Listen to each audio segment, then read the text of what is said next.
Que le Seigneur vous bénisse en cette nouvelle année. Bonne et heureuse année à tout un chacun, aux enfants de Dieu, au peuple de Dieu, où que vous vous trouvez. Que Dieu vous comble cette année où il nous a révélé que c'était une année de la grandeur, une année de grandes choses. Parce que notre Dieu est grand, nous sommes aussi grands. Nous avons la nature de Dieu en nous. Un éléphant ne peut donner naissance qu'à un éléphant.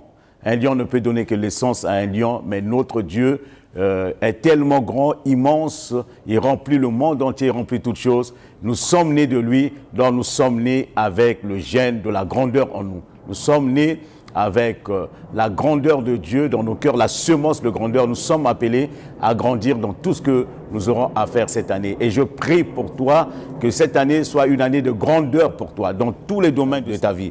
Quand je parle de grandeur, je ne parle pas d'être plus grand que les hommes, mais de grandeur en amour, grandeur en esprit, la grandeur dans la sagesse, que la maturité de Dieu vienne dans notre vie cette année. Parce que quand Dieu veut faire des grandes choses, il envoie aussi des grands hommes et des grandes dames. Et je crois que l'année qui va commencer sera une année exceptionnelle pour toi et pour moi.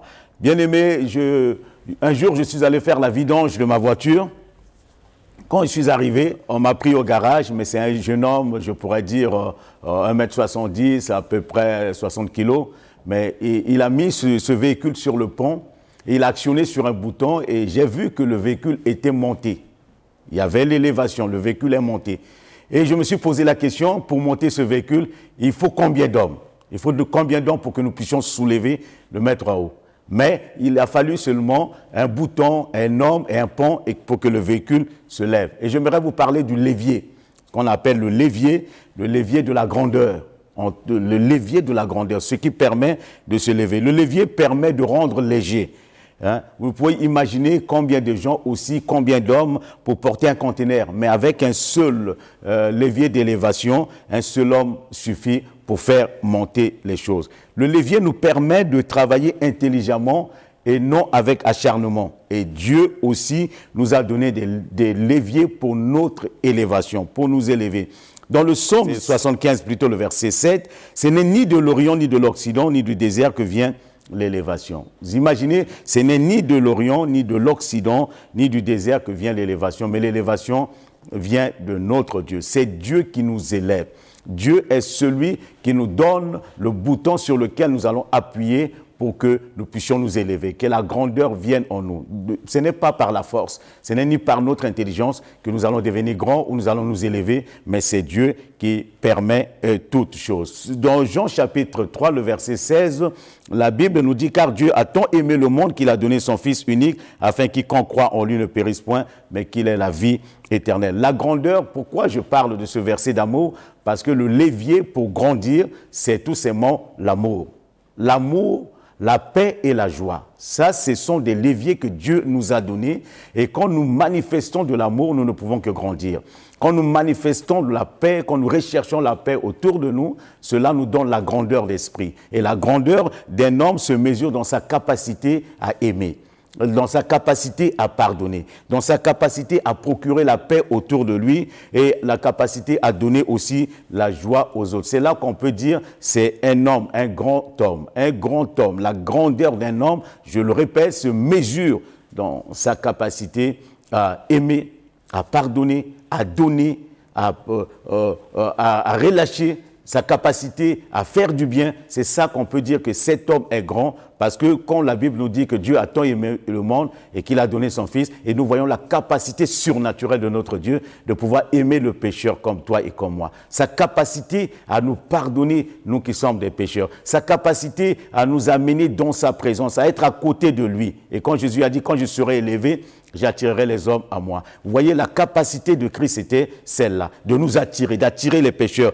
d'amener des gens autour de lui, de pardonner le péché des hommes, de guérir ceux qui sont malades, de faire du bien, de multiplier le pain et d'aller vers les personnes qui étaient indésirables. Ça, c'est comme ça qu'on peut mesurer la grandeur d'un homme. Et c'est ce que Dieu veut cette année, que nous ayons cette capacité, de pouvoir aimer les gens, de pardonner les gens, de faire du bien, de procurer la paix autour de nous et surtout de donner la joie aux autres. Jésus est un homme d'amour.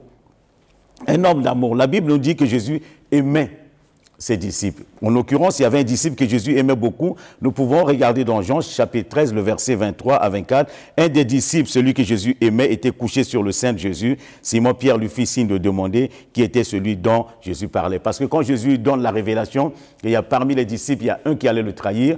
La Bible nous dit qu'il y avait le disciple que Jésus aimait beaucoup, était à côté de Jésus. Et Jésus t'aime.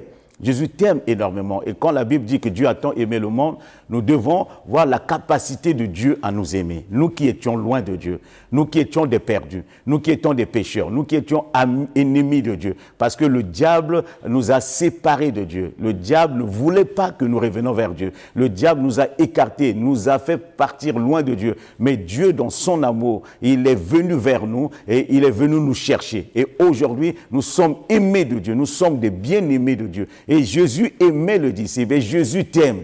Et Jésus aussi m'aime. Il n'y a pas que dans la Bible, on parle aussi de Marthe, on parle de Marie et de Lazare. Dans Jean chapitre 11, le verset 5, on dit « Or Jésus aimait Marthe et sa sœur et Lazare ». Jésus t'aime, il aime ta famille. Jésus nous aime parce que Dieu est amour. Un homme, un grand monsieur, c'est quelqu'un qui est rempli d'amour. Et cette année, il nous faut grandir dans l'amour. Il faut aimer comme Jésus a aimé. Et le plus grand commandement, c'est tu aimeras Dieu de tout ton cœur. Le plus grand commandement, tu aimeras ton prochain comme toi-même. Ça, c'est le plus grand commandement. Et que Dieu nous donne cette capacité. C'est pour ça que cette année, Dieu nous a dit, c'est l'année de la grandeur. Grandissons en amour. Ayons la capacité de pouvoir aimer au-delà, aimer ceux qui sont autour de nous, aimer nos proches. Et la Bible nous dit aussi que Jésus a croisé un jeune homme riche, mais Jésus l'a aimé. Il n'a pas aimé pour les biens que ce garçon avait, parce que dans Marc 10, le verset 21 nous dit, Jésus lui a regardé les mains et lui dit, il te manque une chose, va, vends tout ce que tu as, donne-le aux pauvres et tu auras un trésor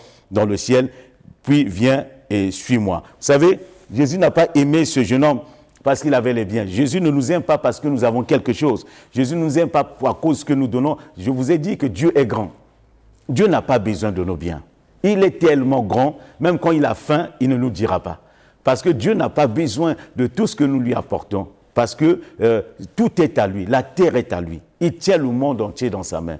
Il n'a pas besoin, il a besoin tout simplement de notre reconnaissance. Il a besoin tout simplement que nous lui donnons l'adoration et la louange. C'est ce que Dieu attend de nous. Notre sacrifice d'action de grâce et de louange vers Dieu. Parce que tout ce qui est sur cette terre appartient à notre Dieu. Il est grand, tellement grand, et qui n'a même pas besoin. Vous vous souvenez d'Abraham, lorsque Isaac lui posait la question, où est l'agneau pour l'Holocauste? Abraham a dit à son fils, Dieu se pourvoira. Mais quand ils sont arrivés sur la montagne, Dieu a pris un bélier, il a donné. Donc Dieu a tous les animaux, il peut faire les sacrifices qu'il veut, il peut donner ce qu'il veut, mais quand il nous demande de nous approcher de lui, c'est tout simplement par amour. Et Jésus croit ce jeune homme, la Bible dit, et l'ayant vu, et l'ayant regardé, il l'aima. Jésus l'a aimé. Il n'a pas aimé à cause de ce qu'il était riche, il n'a pas aimé parce qu'il pouvait apporter quelque chose dans la maison de Dieu.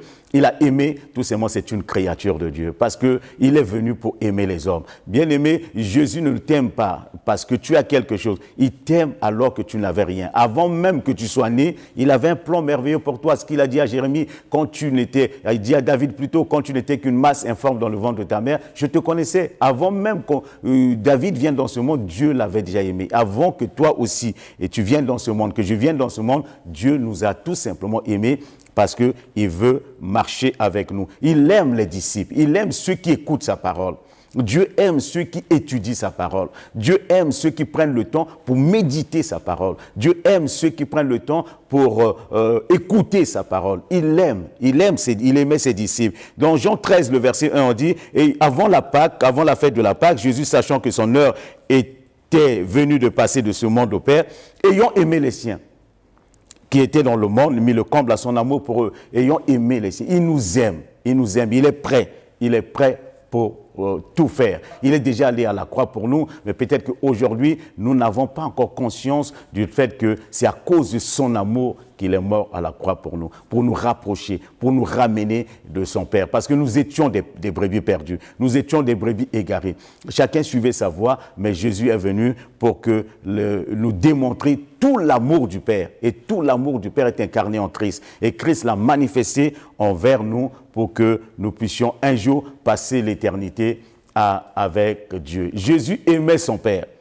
Il aimait tellement Dieu qui trouvaient du plaisir à passer dans la présence de Dieu. Bien-aimés, le temps aussi est venu pour nous de pouvoir aimer Jésus, celui qui nous a aimés. Nous devons lui rendre cet amour, nous devons nous approcher de lui. Et je dis, le levier pour la grandeur, c'est l'amour. Le premier point, c'est l'amour. L'amour nous permet de grandir. Celui qui est rempli d'amour ne peut jamais être petit. Celui qui est rempli d'amour se lève toujours et Dieu est amour et il aime. Jésus aime son Église. Il aime son Église. Donc Paul le disait aux Éphésiens au chapitre 5 du livre d'Éphésiens au verset 25. Marie, aimez vos femmes comme Christ a aimé l'Église et s'est livré lui-même pour elle. Christ a aimé l'Église et s'est livré lui-même pour elle. Et comme un homme aime une femme, mais l'amour de Christ pour son Église est immense. Il nous aime, il aime l'Église, il aime son peuple, il aime ses enfants. Et j'aimerais te dire que Jésus t'aime plus que les gens autour de toi t'aiment, parce que son amour est sans hypocrisie. Son amour croit tout, son amour supporte tout. Il nous aime, il nous a pris des gens insignifiants, il nous a pardonné, il nous a lavé, comme nous chantons souvent, il nous a positionnés, il nous a mis à côté de lui. Et aujourd'hui, nous sommes ce que nous sommes à cause de l'amour de Dieu. Et c'est l'amour de Dieu qui nous élève. Et quand tu as de l'amour envers ta famille, envers les proches, Dieu va t'élever. Vous voyez, Joseph, il aimait tellement son père, il aimait tellement ses frères et que Dieu l'a élevé en Égypte. Et quand il a été élevé, qu'est-ce qu'il a fait? Il a fait venir toute sa famille autour de lui. Parce que c'est un homme rempli d'amour. Dieu ne peut pas élever celui qui est rempli de méchanceté. Dieu ne peut pas faire donner la grandeur à celui qui est rempli de ressentiment. Dieu ne peut pas élever celui qui est rempli de méchanceté, je dirais, de rancœur et de rancune. Mais nous devons laisser le soin à Dieu de remplir nos cœurs d'amour. Quand Caïn a voulu éliminer Abel pour être grand, il est devenu le plus petit. Il est devenu héron. Il errait partout. Et la grandeur de Dieu se voit dans la vie d'un homme lorsque cet homme a la capacité d'aimer les autres autour de lui. Jésus est un homme de paix. Un homme de paix. Quand je dis nous sommes nés de Dieu, nous avons la nature de Dieu. Nous sommes de la race de Dieu. Nous avons l'ADN de Dieu en nous. Nous avons l'Esprit de Dieu en nous. Nous avons la semence de Dieu en nous. Quand nous parlons de Christ, mais Christ est venu dans nos vies. Lorsque nous acceptons Jésus comme Seigneur et Sauveur personnel, nous acceptons, nous recevons la semence de l'amour et qui nous permet de grandir, le levier qui nous permet de monter. Quand nous recevons aussi la paix de Dieu qui surpasse toute chose. Parce qu'il est le prince de paix. Le prophète Ésaïe pouvait écrire cela dans Ésaïe chapitre 9, le verset 5. « Car un enfant nous est né, un fils nous est donné et la domination reposera sur son épaule.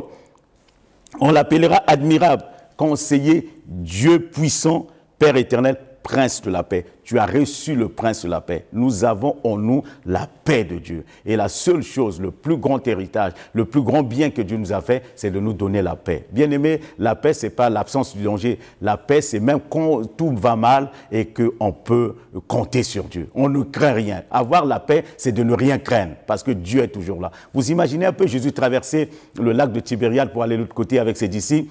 Au milieu de la mer, le vent s'est levé, la tempête s'est levée. Et on dit, la barque menaçait de chavirer. Mais lui, il était tranquille, en train de dormir. C'était pas qu'il n'y avait pas de danger, mais le danger était là. Mais lui, il avait tellement confiance en son Père, il avait confiance à l'Esprit qui reposait sur lui, et il dormait, tandis que ceux qui étaient autour de lui s'agitaient, criaient, se démenaient dans tous les sens, essayant un peu de ramer plus vite pour arriver, mais la situation devenait tellement compliquée qu'ils ont eu l'idée de réveiller Jésus-Christ. Et quand Jésus se lève, il était tellement serein, il a menacé la tempête qui s'est calmée et il a dit à ses disciples, oui, homme de peu de foi. Vous imaginez un peu, c'est pas l'absence du danger, mais c'est dans le danger qu'on doit avoir la paix.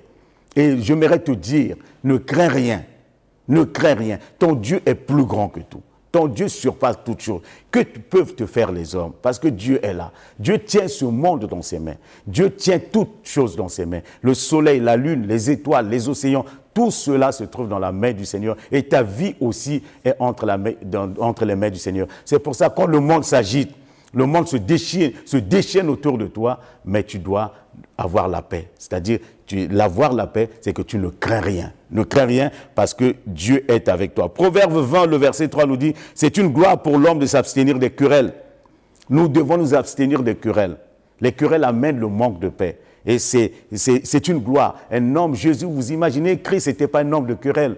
Même quand on l'accuse injustement, il ne dit rien.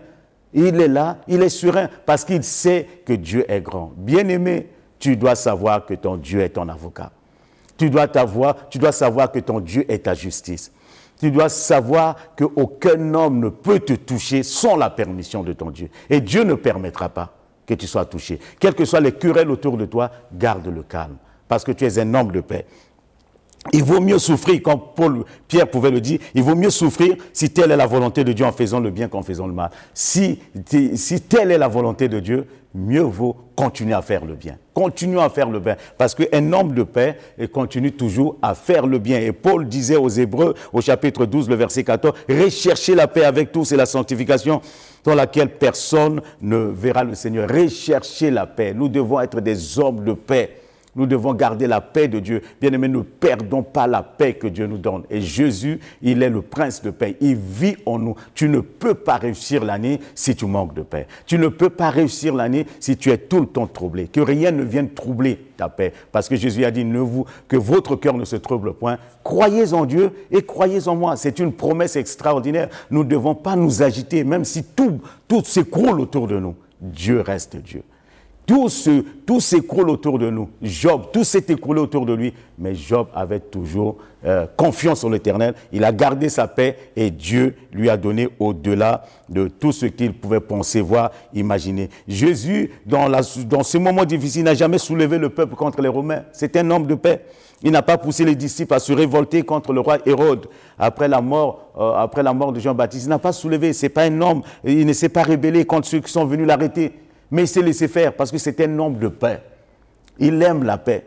Il assure la paix. Même quand Pierre a commis la maladresse, l'erreur de couper l'oreille de Marcus, la Bible dit, Jésus a remis cela en place. Il dit, celui qui tue par l'épée paiera par la paix, parce que c'est un homme de paix. Il n'a pas encouragé ses disciples à se battre. Il n'a pas encouragé ses disciples à le défendre. Il n'a pas appelé les anges à venir détruire ses ennemis. C'était vraiment un homme de paix. Contrairement à Élie, contrairement à Moïse, que nous avons vu, les gens sont rentrés dans le séjour de morts vivants, où le feu est tombé du ciel et a détruit les gens, mais Jésus, c'était vraiment l'homme de paix. Il est le médiateur entre Dieu et les hommes. Il n'est pas venu pour nous perdre, mais il est venu pour nous sauver. Donc, il a toujours agi dans la paix. Et il veut que nous qui le suivons, nous puissions être dans la paix. Vous savez, quand nous avons la paix, c'est le levier qui permet à quelqu'un de grandir. Les gens aiment là où il y a la paix. Qu'à partir de maintenant, tu sois un homme de paix. Reconnu par tous, un homme de paix. On ne peut pas grandir si on n'a pas la paix. On ne peut rien faire de grand, d'extraordinaire si on manque de paix. Et beaucoup des soucis, des difficultés, parce que le diable a compris, pour empêcher les chrétiens, les enfants de Dieu de réaliser des grandes choses, il faut troubler leur paix. Que personne ne vienne troubler ta paix. Que personne ne vienne te déranger. Que la paix de Dieu, qui surpasse toute intelligence, garde ton cœur en Jésus-Christ. Quand une église est en paix, elle grandit, elle se développe. Dans Actes chapitre 9, le verset 31, l'église était en paix dans toute la Judée, la Galilée, la Samarie, s'édifiant et marchant dans la crainte du Seigneur, elle s'accroissait par l'assistance du Saint-Esprit. Que nous puissions être en paix, vivre en paix les uns et les autres. Que dans nos maisons soient des lieux de paix, des lieux de sécurité. Parce que lorsqu'il y a la paix dans la maison se développe. Les enfants font des grandes études. Les enfants sont heureux. Les enfants sont épanouis. Et lorsqu'il y a la paix dans la société, tout marche, l'économie se développe, les gens sont heureux, les gens bougent, les affaires marchent. Quand il y a la paix dans une église, les gens grandissent spirituellement, les gens se développent spirituellement. Nous voyons éclore des nouveaux ministères, nous voyons des gens se lever parce que tout doit se faire dans la paix, les chants dans la paix, la louange dans la paix, l'adoration dans la paix. Et Dieu veut que la paix soit au fond de nos cœurs, que la paix de Dieu qui surpasse toute intelligence garde ton cœur en Jésus-Christ. Et le dernier point, nous voyons que Jésus était un homme tellement joyeux, un homme sociable. Il allait partout et partout où Jésus arrivait, il apportait vraiment la joie de vivre. Que cette année, nous apportons la joie de vivre autour de nous. Un grand monsieur, et la grandeur, c'est d'être capable de procurer la joie, nous l'avons dit, à ceux qui sont autour de nous. Marc 2, le verset 16 à 17 nous dit, les scribes et les pharisiens, le voyant manger avec les publicains et les gens de mauvaise vie, dirent à ses disciples, pourquoi mange-t-il et boit-il avec les publicains et les gens de mauvaise vie? Ce que Jésus a entendu, il leur dit, ce ne sont pas ceux qui se portent bien qui ont besoin de médecins, mais les malades. Je ne suis pas venu appeler les justes, mais des pécheurs. Vous savez bien aimé, il y a une thérapie, la joie. La joie, le sourire est un bon remède. Le sourire est un bon remède. Et Jésus a dit, il est venu vers les malades, procurer la joie, donner la joie de la guérison, donner la joie de la santé. Et les publicains, les scribes qui étaient là, ils voyaient Jésus comme quelqu'un de mauvaise vie, parce qu'il fréquentait des gens qui n'étaient pas fréquentables. Du point de vue des pharisiens, bien sûr, pas du point de vue de Dieu, parce que tout homme est né pécheur et tout homme, nous avons tous été privés de la présence de Dieu à cause de nos péchés.